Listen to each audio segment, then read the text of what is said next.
Of all the financial titans and philanthropists of the 20th century, none are more complex or mysterious than George Soros. Like Carnegie, J.P. Morgan, and the Rockefellers, he amassed billions through ruthless business decisions, only to turn around and give away most of his fortune to advance his own personal philosophy. He can move world financial markets simply by voicing an opinion, or destabilize a government by buying and selling its currency. He also pledged more aid last year to help people in Russia than the U.S. government did. But now George Soros is worried. He thinks the global economy is coming apart at the seams, and that the world needs to be protected from people like George Soros. We may now think that everything is fine, but the fact is that the system is broke and it needs fixing. What you're doing is asking some form of regulation to protect the world against you. Well, I am a player, and I think all players should be regulated. There have to be rules of the game. Take 81,000 to buy. Buy 48,000. Buy him 69,000 YUM. Right now, his Quantum Group hedge fund moves $14 billion of rich investors' money around the world every day, looking for profits and answering to no one.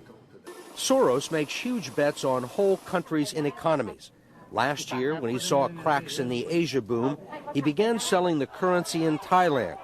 Traders in Hong Kong followed suit, triggering a financial crisis that plunged much of Asia into a depression.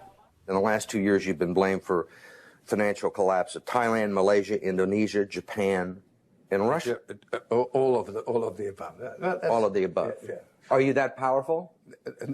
No, I think there's a great misunderstanding. The Prime Minister of Malaysia said that the region spent 40 years trying to build up its economy, and along comes a moron like Soros with a lot of money, and it's all over. He called you a criminal. It's easier for him to blame an outside force than to admit that they were mismanaging their economy and their currency. The French finance minister talked about hanging speculators from lampposts. Soros says the Asian currencies would have collapsed even if he hadn't been in the market.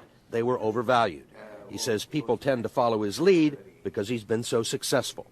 I think that I've been blamed for everything. I am basically there to make money. I cannot and do not look at the social consequences of what I do. This man is a carnivore of the first order. Jim Grant is the editor of Grant's Interest Rate Observer and one of Wall Street's most respected analysts. He never tires of watching Soros, in part because of the huge bets he's willing to place on his hunches. He has always amazed the people he's worked with at his audacity and his willingness to back up his commitments with enormous sums of money. It causes the blood to drain from ordinary mortals' faces. Like risking $2 billion in Russia. When the Russian market began falling apart in August, Soros was the country's single largest investor. He called the U.S. Treasury and asked Uncle Sam for $7 billion to prop up the ruble. When U.S. officials failed to intervene, Soros wrote a letter to the Financial Times of London saying he thought the Russian currency should be devalued by as much as 25%. A few words from Soros were enough to cause panic selling that fueled the crash. What's it like to have a statement that you make have such serious, grievous consequences? I mean, you can, it looks to me like in a number of situations you can take a position against a currency or make a statement, and the whole country falls apart. Well, it's a tremendous sense of responsibility, actually. And it's also a humbling experience because I am actually trying to do the right thing, and sometimes what I do has an unintended negative consequence, as it did in Russia. For both the Russian middle class and for Soros, who lost his $2 billion. Whatever his motivations, no one can accuse him of greed. He's backed away from the day-to-day operation of his businesses and is giving away his billions now with the same determination that he made them in places like Haiti, a country that has less money in the bank than he does. Last month, he brought the First Lady with him for a look at some of the projects his foundation is funding. This is Mr. George Soros, and he's going to be helping the hospital. This year, Soros plans to give away almost $500 million around the world. In Bosnia, when the water supply to Sarajevo was cut off at the height of the siege, it was Soros who wrote a check to jury-rig a pipeline through an abandoned highway tunnel. $5 million up front can be more valuable than $50 million a year or two later. Ambassador Richard Holbrooke brokered the peace in Bosnia. At one point, after the Dayton peace agreements in Bosnia in 1995, for a considerable period of time, George had given more money to implement the peace agreements than the U.S. government had. He just could move that fast.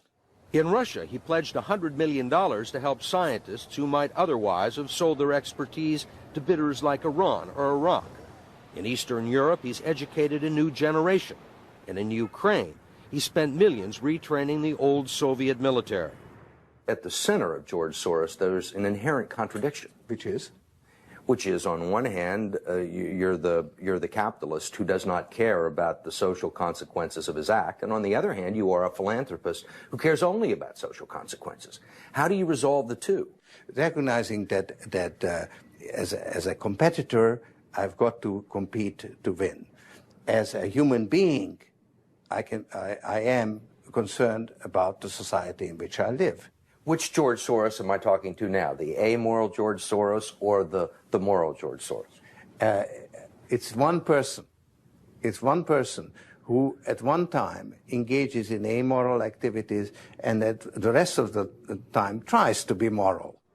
To understand the complexities and contradictions in his personality, you have to go back to the very beginning, to Budapest, where George Soros was born 68 years ago to parents who were wealthy, well-educated, and Jewish.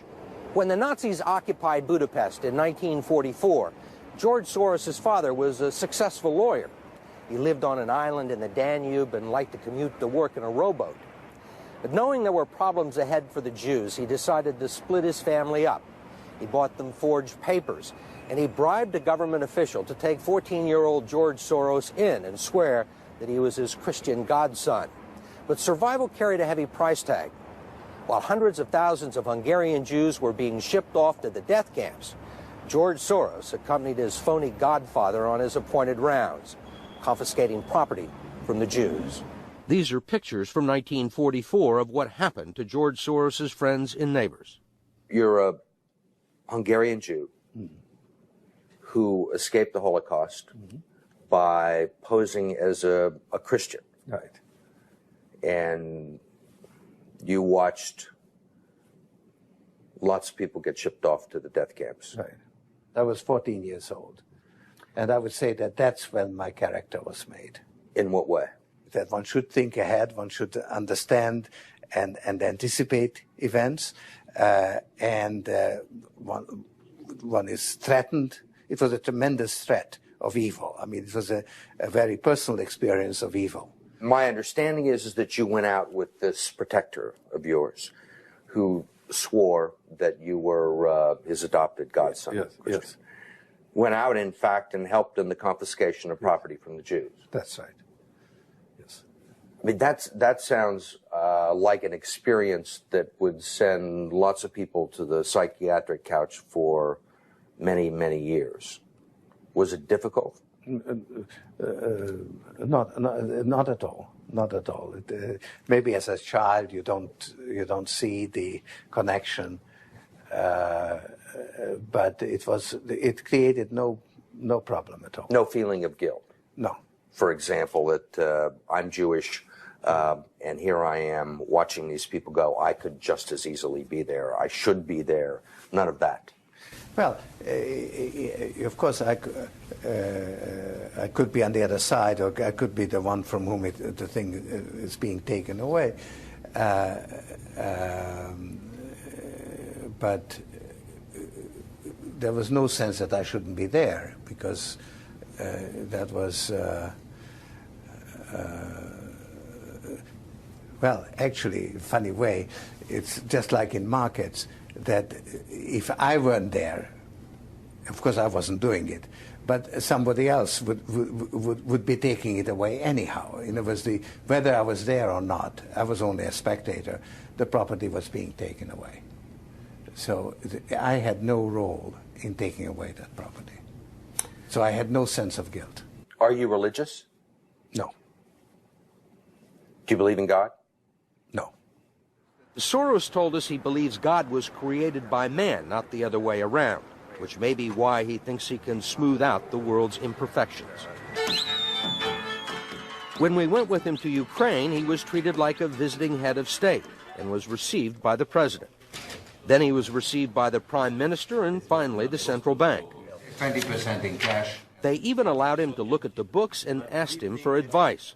Lots of people want George Soros' advice. Most recently, South African President Nelson Mandela. Actually, President Mandela asked me, how could South Africa protect itself against speculators like you? And I told him, I wrote him a memo, trying to give him the best advice I could, how to reduce the exposure of South Africa to speculative attack. That's the old stop me before I kill again approach, right? Well, you're telling this is what you can do to stop me.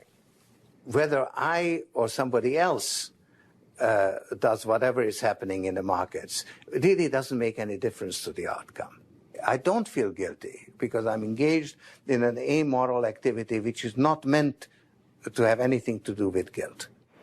Part of the reason he is so rich is that the Soros hedge funds operate offshore in the Netherlands Antilles to avoid scrutiny by the Securities and Exchange Commission.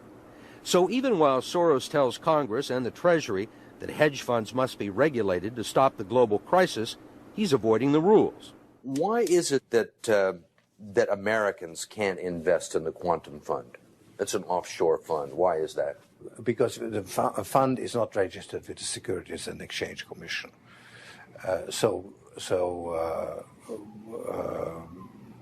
We are not licensed to do business in the United States. That's right. Because? Because we are not registered with the Securities and Exchange Commission. Because we find it more convenient to operate without it. So in some ways it's to escape regulation. Yeah, that's right. But you've been sitting here talking about the need for regulation. Yes, and whatever regulations are imposed, we will obey.